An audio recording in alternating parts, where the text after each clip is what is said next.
down 7, how we were banding together and, you know, fought really hard to figure out a way how to dig deep and get a victory. You know, each possession mattered to this group. And we talked about it in timeout when we looked at the scoreboard and saw it down 7. You know, I asked them all to breathe, you know, take some deep breaths, and you know, there's a lot of emotions probably, you know, going on in your head. Just dial in and have trust in one another, and trust that we will get this first stop, and then after the first stop, we'll get the second stop. And from there, made some really good decisions on the offensive end. Give credit to, you know, Terrence hitting that 3 in front of the bench, DJ hitting the floater, also went into the foul line a couple of times as he was coming off the ball screen, and then also Jaren Foles. You know, Jaren Foles coming in down the stretch, getting a key rebound. It was well played, well done by all those young men. Move over here to Steve. Hey, Juwan, your 3-yard offense scored a lot of points for you. Could you talk specifically about what you like most of the play from Eli and the play from Devontae? Well, you know, both are seniors who have a ton of experience, been in, you know, tight games, been in situations where they had to face adversity, where the teams make runs, and having experienced guards in the backcourt really helps your team. And you know, Eli's been rock solid for us for the last 3 years since I've been here, and he's continued to keep getting better and better. There's a lot of trust, a lot of load is asked of him, and he always welcomes the challenge. He embraces it night in and night out.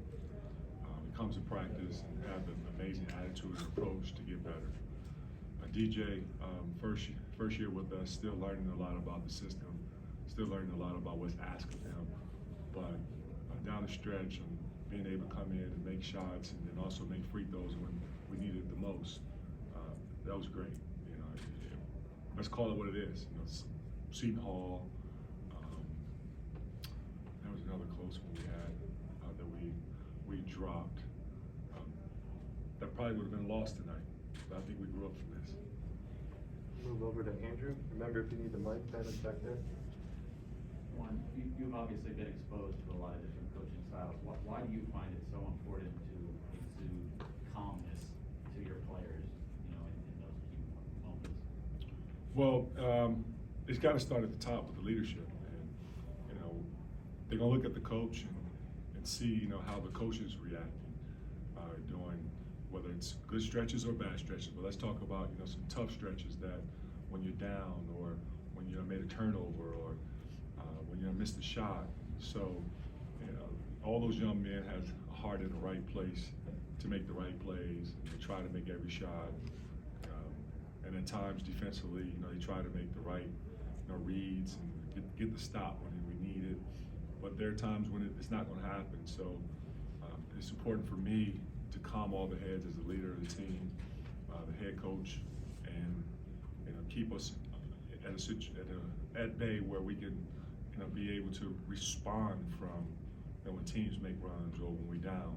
And it's not going to always go in your favor, but you know, you always will learn how to play and how to win from losing. Does anybody have anything else? Go ahead, Austin. Juwan, you mentioned learning from some of those experiences earlier in the season, like the Seton Hall game. What do you think your team took away from those experiences that you really saw on the floor tonight? Well, getting stops when we have to, and then also staying locked in on, you know, what is asked, whether it's, you know, defensively, what coverage you're in, whether you're man coverage, you're switching the ball screen, or you're switching everything, or whether it's, you know, getting a defensive box out so you get a defensive rebound. You know, those are, you know, all the little things that does not show up in a box score, but it matters, you know, and it results to helping you win. And the little things, you know, something that our team has really embraced. And I think back to, you know, like that diving on the floor from Jace, you know, at Illinois, and the diving on the floor for the loose ball at Indiana, what Musa, you know, came up with. You know, those are inspiring plays that, you know, helps your team win, and it also teaches and shows, you know, each and every guy that when one guy can do it and he's sacrificing his body, then I could do the same thing. And I think that's what makes this group so special, because, you know, they really enjoy each other's success.